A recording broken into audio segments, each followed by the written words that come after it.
दोस्तों Barcelona is back on the top of the league. Yes दोस्तों, we are back on the top of the table. But let's talk about कि भाई ये हुआ कैसे। क्योंकि भाई 21st मैच डे पे बार्सिलोना थी 3rd नंबर पे। एंड अभी सिर्फ 3 मैचेस ही गुजरी हैं, जो कि अभी 24th मैच डे कंप्लीट हुआ है। And Barcelona is back on the top of the league. Points जो है हमारी वो रियल मैड्रिड से इक्वल हैं, ऑब्वियसली 51। रियल मैड्रिड की भी 51 है एंड एटलेटिको मैड्रिड की है 50। लेट्स टॉक अबाउट दोस्तों के ये बार्सिलोना टॉप पे आई कैसे, क्या हुआ ऐसा 3 मैचेस में। क्या रियल मैड्रिड जो ऑलरेडी फर्स्ट पे थी उसका मूड नहीं था टॉप पे रहने का, या एटलेटिको मैड्रिड जो सेकंड में थी obviously they should have been on the first of the table, but क्यों उन्होंने स्किप कर दिया भाई, ऐसा क्या हुआ। तो दोस्तों रियल मैड्रिड के लास्ट 3 मैचेस में हुआ ये कि 2 मैचेस जो थी वो ड्रा की थी एंड एक मैच जो था वो हार गए थे। And Atletico Madrid also drop the points in the last 2 games. But अगर भाई हम अपनी टीम की बात करें तो वही won all our last 3 league matches. तो दोस्तों शुरुआत करते हैं हम। तो अगर हम बात करें रियल मैड्रिड वर्सेस ओसासुना की, तो भाई भैया लो के उसमें कुछ कंट्रोवर्सीज भी हुई थी वो बेलिंगम की रेड कार्ड की वजह से। लेकिन भाई दिस इज ऑब्वियस कि अगर तुम रेफरी को गाली दोगे तो ऑब्वियसली भाई वो तुम्हें रेड कार्ड ही देगा ना, जो कि रियल मैड्रिड फैंस को समझना चाहिए कि भाई क्लियरली क्लिप्स में शो रहा है कि वो रेफरी को गाली दे रहा है, लेकिन Real Madrid fans are still crying over that भाई रेड कार्ड नहीं देना चाहिए था, उसने गाली नहीं दी थी वो। बहरहाल भाई रियल मैड्रिड की अवे मैच थी जो कि पैम्पलोना में थी। तो दोस्तों इस मैच में स्टार्टिंग मिनट्स में ही होता ये है कि Vinicius junior on the attack inside cut मारता है, तो ओसासुना का डिफेंडर ड्रॉप करता है। जब ड्रॉप करता है तो बॉल जो है वो इनसाइड द पेनल्टी एरिया उस ओसासुना डिफेंडर के हाथ को टच कर रही होती है, लेकिन रेफरी जो है वो पेनल्टी नहीं देता कि भाई हैंडबॉल है, लेकिन जिस हैंड को टच कर रहा है वो उसका सपोर्टिव हैंड है। इट मीन्स के रेफरी ये बोलता है कि भाई कि उसने जो हाथ दिया है वो खुद को सपोर्ट उठने के लिए दिया है, कि वो उठ रहा था ऊपर, लेकिन उसने जो है बाल को डेलिबरेटली टच नहीं किया। तो भाई पहली कंट्रोवर्सी तो यहीं से शुरू होती है। देन भाई आगे चल के एम्बापे गोल करता है, ऑब्वियसली मैड्रिड पहले लीड करती है, लेकिन फिर भाई मैच में पता नहीं क्या मसला होता है, एंसेलोटी पता नहीं क्या बोल रहा होता है रेफरी को, तो उस पर भी भाई रेफरी एंसेलोटी को भी येलो कार्ड दिखाता है। देन भाई उसके बाद जूड बेलिंगम की रेड कार्ड वाली कंट्रोवर्सी, ऑब्वियसली भाई वो रेफरी को गाली दे रहा होता है, वो क्लिप में साफ जाहिर है कि भाई वो रेफरी को गाली दे रहा है, तो भाई उसका तो रेड कार्ड बनता है। आई थिंक इस पर कोई कंट्रोवर्सी नहीं होनी चाहिए। एंड देन भाई कमाविंगा गेव अवे दी पेनल्टी, जो कि बुडीमीर ऑब्वियसली कमेंट करता है। तो यही था भाई ओसासुना वर्सेस रियल मैड्रिड की मैच में। सिर्फ Atletico Madrid and real Madrid he points drop नहीं करती, लेकिन ये 4th नंबर पे टीम होती है एथलेटिक क्लब बिलबाओ, जो कि ऑब्वियसली मैच विन करके 3rd नंबर पे आ सकती थी। उनका भी मूड नहीं था 3rd पे आने का भाई, दे आल्सो ड्रॉप पॉइंट्स, उनका भी मैच ड्रा हो गया था।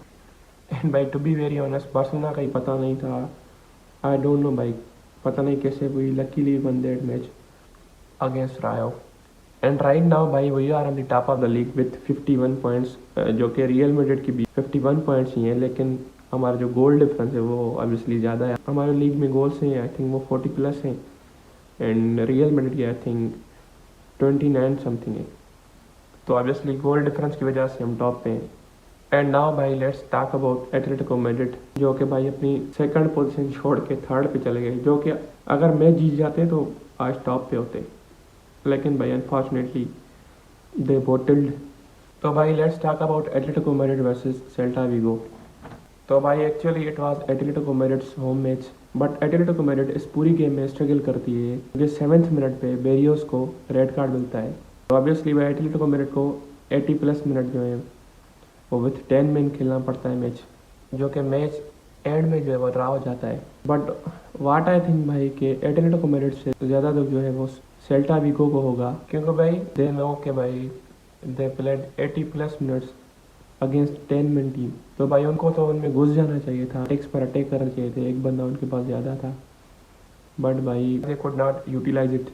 भाई अगर हम इस मैच की टर्निंग पॉइंट्स की बात करें तो ऑब्वियसली फर्स्ट गोल जो है वो स्पास करता है विच वाज पेनल्टी, एंड भाई ये स्पास के करियर का पहला गोल था मेट्रोपोलिटानो में। एंड देन भाई एटलेटिक वो पूरी मैच में स्ट्रगल करती है। देन भाई सिमियोने शोरलोथ को सब्स्टिट्यूट करता है and he has been super as a substitute and भाई पूरी लीग में no one has scored more goals as a substitute than Sorloth. तो भाई ये उसका लीग का 9th गोल था। ऑब्वियसली भाई एटलेटिको मैड्रिड ज़्यादा पॉइंट ड्रॉप कर सकती थी अगर शॉर्लोथ गोल ना करता कि वाट आई थिंक है भाई विथ 10 मैन अगर एटलेटिको ने ड्रा भी किया तो it was good for them. क्योंकि अगर हम स्टेट्स की बात करें तो Celta Vigo had more shots on target than Atletico Madrid. भाई सेल्टा विगो की 4 शॉट्स थी एंड एटलेटिको की 3 एंड ओवरऑल शॉट जो थी वो भी सेल्टा विगो की 11 थी एंड एटलेटिको मैड्रिड की 9 थी। तो भाई Celta समाउ could have one the match but अच्छा हुआ भाई, मामला ज़्यादा ख़राब हो सकता था एटलेटिको मैड्रिड के लिए बट भाई फॉर्चुनेटली वो बच गए। तो भाई यही था Atletico Madrid versus Celta Vigo में। एंड नाउ भाई हम बात करेंगे ला लीगा लीडर्स की, football club Barcelona versus Rayo Vallecano. तो भाई to be very honest we struggled against Rayo. भाई हमारी 14 शॉट्स में से सिर्फ 5 शॉट्स ही जो थी वो ऑन टारगेट थी एंड रायो की 9 शॉट में से 4 शॉट्स जो थी वो ऑन टारगेट थी। अगर हम बार्सिलोना की बात करें तो भाई everyone had a good game except Gavi and Hector Fort. Obviously we know कि हेक्टर फोर्ड नहीं खेलता, कुंडे आए के स्लेड करके पहुंचा था। तो भाई वी आल नो कि भाई इनसी फ्लिक कितना स्ट्रिक्ट है, तो उसने भाई उसको एज अ फाइन बैठा दिया बेंच पे। एंड भाई गावी पेद्री कनेक्शन भी आई थिंक मिडफील्ड में काम नहीं कर रहा। एंड भाई दूसरी बात ये कि रायो जो थी वो लास्ट 9 ला लीगा मैचेस में अनबीटन थी। लास्ट 3 मैचेस जो थी उनकी वो उन्होंने कंसेक्टिव जीती थी and by then they met us. अब भाई La Liga leaders in the अरे इनको छोड़ने वाले नहीं थे, लेकिन भाई टू बी वेरी ऑनेस्ट पता नहीं कैसे जीत गए हम। वो ऑलमोस्ट इक्वलाइज कर चुके थे इन दी 19 मिनट, लेकिन भाई थैंक गॉड बच गए भाई हम। पेद्री का मास्टर क्लास था भाई एंड वी ऑल नो कि भाई टर्निंग पॉइंट्स क्या थी। इनिगो मार्टिनेज पे वो फाउल साइड पेनल्टी एरिया, भाई वो पता नहीं क्या रायो का डिफेंडर कबड्डी खेलने लग गया, पता नहीं क्या। रेसलिंग तो ऑलरेडी रियल मैड्रिड वाले मैच में हो चुकी थी हमें पता है, तो भाई इधर रायो के डिफेंडर ने कबड्डी शुरू कर दी थी। बहरहाल भाई वो एक ही चांस मिला हमें एंड फॉर्चुनेटली भाई लेवा का गोल हो गया। बिकॉज भाई जैसे लेवा ने पेनल्टी मारी थी ना वो ऑलमोस्ट गोल ना होता भाई, वो फॉर्चुनेटली वुडवर्क को टच करके गोल हो गया। लेकिन भाई लेवा का भी मूड यही था कि बार्सिलोना को भी पॉइंट्स ड्रॉप करनी चाहिए जैसे रियल मैड्रिड और एटलेटिको ने किए, लेकिन फॉर्चुनेटली भाई बच गए हम। एंड भाई ऑब्वियसली स्टेंजनी हैड अ गुड गेम, वो भाई 2-3 बहुत अच्छे सेव करता है। एंड भाई मैच में कंट्रोवर्सी भी होती है जो कि होनी नहीं चाहिए। Obviously Real Madrid fans are still crying over it कि भाई वो ऑफसाइड नहीं था, लेकिन भाई अकॉर्डिंग टू फीफा रूल्स वो ऑफसाइड था। कि जब भाई एक ऑफसाइड प्लेयर डिफेंडर की जो रन वो ब्लॉक करता है कि बॉल को वो अप्रोच ना कर सके, तो भाई वो ऑफसाइड ही है एज अ रूल, वो कोई इलीगल ऑफसाइड नहीं था मैच में। एंड भाई अगर हम अपनी बात करें तो टू बी वेरी ऑनेस्ट भाई हमने बहुत इजी चांसेस मिस किए। भाई लेवा और यमाल को 2 गोल्डन चांसेस मिलते हैं लेकिन भाई दोनों कन्वर्ट नहीं कर पाते। तो भाई जैसे भी कैसे भी करके हम मैच जीत गए, ये अच्छा हुआ। अब हम टॉप ऑफ द टेबल हैं। तो भाई to be very honest La Liga has become interesting. What I think भाई के टॉप 3 टीम्स में से कोई भी टीम ला लीगा जीत सकती है। तो भाई देखते हैं क्या होता है। दैट्स इट भाई, बाय।